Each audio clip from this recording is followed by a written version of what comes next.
Campus to Community, the Columbia Basin College news magazine to keep you informed about what's happening at CBC and how the college may better serve the community. I'm your host, Erica Jesberger.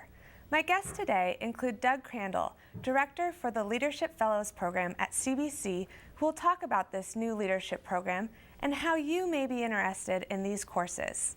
I'll also be talking with Derek Brandis, Dean for Career and Technical Education. Derek will discuss the nuclear technology program at CBC and the growing demand to replace an aging workforce in the nuclear technology industry. I'll also be talking with Jessica Knappek, CBC student in the nuclear technology program. Stay tuned, I'll be back right after this. The AOT department definitely helped me be prepared for my career. I would not be prepared to do the job that I do now. Everything in my current career is computer-based. Without my software knowledge, I would not be able to do my job. I'm very, very excited. I feel like I definitely could not have done this without the support of the teachers. I feel like they walked me through the entire way. They're here for the students.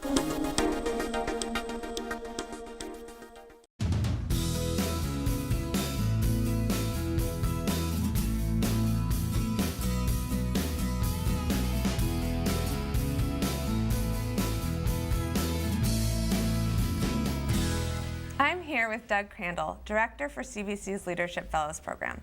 Doug, why don't you tell us about how the program was started at CBC and what you hope to achieve with this program? Yeah, thanks, Erica. The program was really a vision of Rich Cummins, the president of CBC, and I think he recognized that in our area we have a ton of great industry, a lot of great leaders, but as corporations looked for developing their people as leaders, a lot of them had to go back to corporate headquarters on the East Coast, which was expensive, or they had to go across the mountains, and there was really a need here in the Tri-Cities for a program and customized programs as well that provide leadership development. So Rich and I, we connected last summer, and I spent 13 years in the Army and the last 5 teaching leadership at West Point, and we both kind of have a passion for leadership. And we spent last summer basically going around in Rich's car and meeting with 50 plus leaders from across the community, kind of trying to sell them on the vision of what we had in store. Who would benefit from taking part in this leadership program? I think the most simple answer to that is anyone would benefit as long as they're committed to developing as a leader. We have, I think, great offerings, but it's really focused on self-growth and self-awareness. And what I found in the program is those who come committed to reflecting and to talking to others and to really diving into some of the readings have are really growing from the experience. In terms of a target demographic, I think it's kind of middle leaders in a company that maybe have led a team for several years and now looking to move to the next stage. But we really have a wide variety. We have the CEO of a nonprofit who's a great leader in her own right, but I think has gained a lot, all the way down to some younger people in companies whose CEOs think they have great potential in 10 or 15 years to be senior leaders. As you come to the end of the first year of the program, how successful do you feel it's been, and what's your outlook for next year? I like to think it's been a great success, and that's from a lot of the feedback that we've received. In a second, I'll talk about our outlook because we have learned some stuff, and I think there's a few things we can do better. But really, our intent was to provide people a number of different ways to develop as leaders, through mentors, through guest teachers, through readings, through case studies. And I think my experience in leadership development has kind of been proven out that different people will get something from each experience. So one person may have just clicked with their mentor and it's really propelled them forward in their leadership growth. Other people are just loving the readings.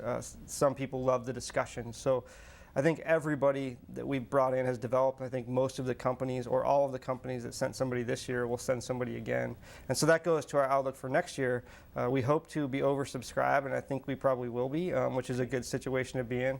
And we've also learned there's some things we need to do, like making the group kind of tighter at the beginning, because it's a course where we really ask people to be transparent and share kind of the depths of their experiences and who they are. And so we're going to do some things differently, where we have some more real formal icebreakers up front and speech and communications training at the beginning, so the group becomes tighter. But essentially, I think we're going to tweak here and there and charge on with a great program. Great. I understand there's going to be a leadership conference this July. Can you tell me a little more about that? Sure. As part of what we're doing in the Fellows Program, we thought we would set some of our fellows up as nonprofit board members and connect interested nonprofits with the fellows that we have. That actually grew into an idea about connecting all the nonprofits in this community in a way that nonprofits saw a need for.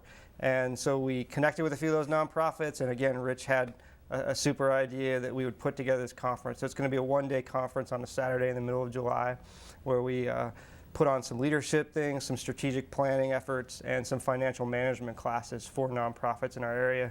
Charge a very small fee. We're trying to get a title sponsor, and we think that'll be another way that we're fulfilling a leadership need for the community. Great. Thank you, Doug. Thank you. For more information about CBC's Leadership Fellows Program, you can visit our website at columbiabasin.edu/leadership. Stay tuned. We'll be back after this.